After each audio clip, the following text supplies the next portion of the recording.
asalaamaaleykum wa rahmatullahi wa barakaatuhu. ñoo ngi sant yàlla di julli ci yonent bi sallallahu alayhi wa sallam di nuyu mboolem mbokk ñi seetaan di ñaanal jàmm ak tawfiix waaye di ko sàkku ci yéen insha allahu taala.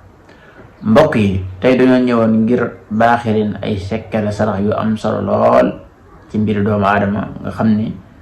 ñëpp ci nit ñi yitewoo nañ ko ngir mën a saafara seeni jàngoro waaye ngir mën a faj itam seeni aajo ci sarax insha allahu taala.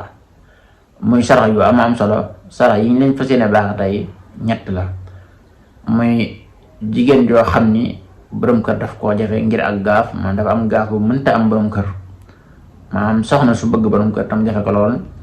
wala itam siñ boo xam ni dafa bëgg soxna waaye mu jafe ko lool insha allahu taala. bu ci ne ci ñoom danañ ci joxe ay sarax yoo xam ni ko ci def rek suñu borom teggi la loolu dañ di la gaaf gi insha allah.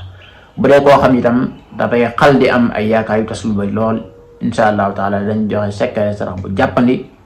boo xam ni su ko defee suñu borom dina ko defal tawfeex dindil ko loolu, ndax loolu yaakaar mu tal lu ñu bëri lay doon rek moo xeet yi ñooyam rek insha allahu taala. dafay waral ngay yaakaar muy tas, dafay waral ngay bëgg dara mu jafe lool insha allahu taala. léegi nag sarax yi nga xam ne moom lañ joxe dafay nekk sarax yu jige lool ndax du génn gerte ak ñebe yi nga xam ne moom lañu war a joxe tey insha allahu taala ci kàttanu yàlla. su ko defee mën a faj seeni jafe-jafe ndax nit ñi li gën ci li ñu war a saraxe mooy li nga xam ni moom lañ taxool ci seenu dund, maanaam li nga moom lañuy dund lu bëri te gerte ak ñebe da cee bokk. ndax itam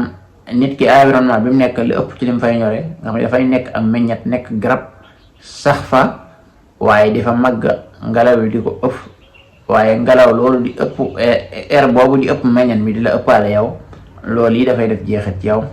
balaa naka nit ki sax pour moom ak wér li gën ci moom mooy muy dundee li nga xam ni mooy ñore ci réew mi mu nekk wala ci dëkk ba mu nekk insha allahu taala.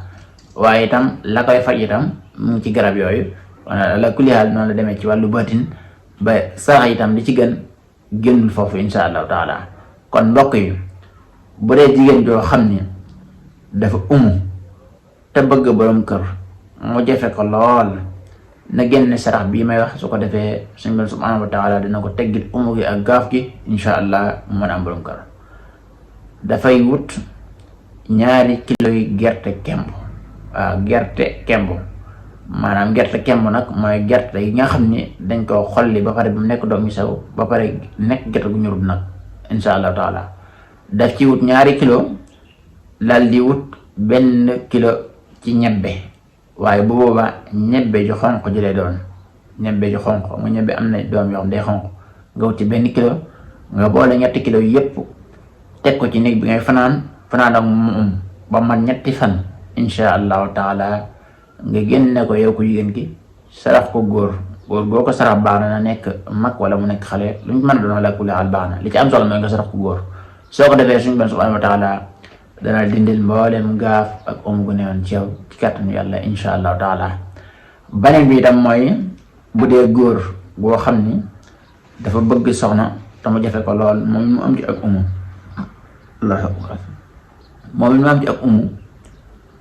moom ko góor ki dafay wut 2 kilo ci gerte xott, mooy gerte gi nga xam ne dafay ànd ak ay xott itam te kenn xollee ko moom yooyu lay wut. su ko defee mu wut ñebbe bi nga xam ni dafay weex wala ñebbe bi nga xam ni day weex am lu ñuul, waaye bu mu wut ñebbe bu xonq bu dee moom ku góor ki. su ko defee 2 kilo gerte xott yi mu bañ koo xolli bàyyi ko noonu, wut ñebbe bu weex wala ñebbe bi nga xam day weex am lu ñuul mu bañ nekk ñebbe bu xonq bi, mu boole loolu moom itam fanaan ko 3 fan dal di koy sarax jigéen. moom itam bu nekkee mag baax na, bu nekkee ndaw baax na. mbokk yi lii su ko defee bu neexee yàlla subhanahu wa taala dana ko teggil jafe-jafe jooju mu am ci wàllu mën a am soxna insha allahu taala. beneen bi itam mooy koo xam ne dafay xal di am ay yaakaar yu tas lu bari lool, dafay nekk ci ay société di liggéey saa yu demee bay séntu ay millions rek mu tas, wala mu nekk ci loo xam ni mu ñu waxee moom ba mu am yaakaar toog di ko séntu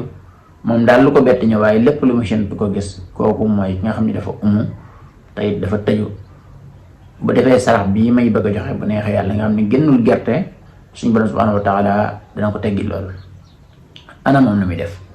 dafay wut 4 kilo ci gerte xortu, gerte bi ànd ak xortu yi daf ci wut 4 kilo incha allah da di wut 3 kilo ci gerte kemb mooy gerte bu ñu xollee ba pare te mu xonq noonu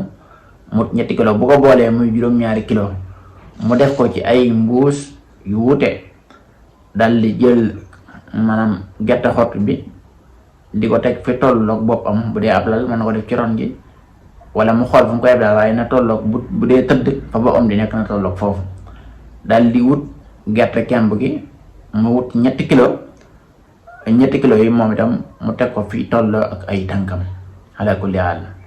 mbokk yi lii su ko defee am na beneen ba xaw mel ni sax boo xam dinaa ko joxe insha allah waaye mbokk yi lii su ko defee fanaanoo ak moom génn guddi rek la koy fanaanoo bu fanaanoo ak moom génn guddi ba xëy mu jël gerte gu xort gi am xott yi sarax ko góor jël gerte kemb gi sarax ko jigéen moo xam ay ndaw la ay mag ala kulli haal na sarax gerte xott gi góor gerte kemb gi mu sarax ko jigéen. mbokk yi lii soo ko defee insha allahu taala bu fekkoon da nga wala nga am ak tëju wala gaaf lu la mën a jàpp insha allahu taala boo génnee sarax bi bu neexee suñu borom subhanahu wa taala dana teggil loolu ci na mu gën a gaawee. mbokk yi maa ngi leen di baaxee secret sarax yu am solo yi leen jox dig daje ci li yàggul dara ci yeneen sarax yoo xam ni yu am njariñ lay doon ci mbiru doomu aadama. kon maa ngi leen ñaanal jàmm ak tawfeex waaye di ko sàkku ci yéen jërë ngeen jëf wassalaamu aleykum wa rahmatullahi wa barakatuh.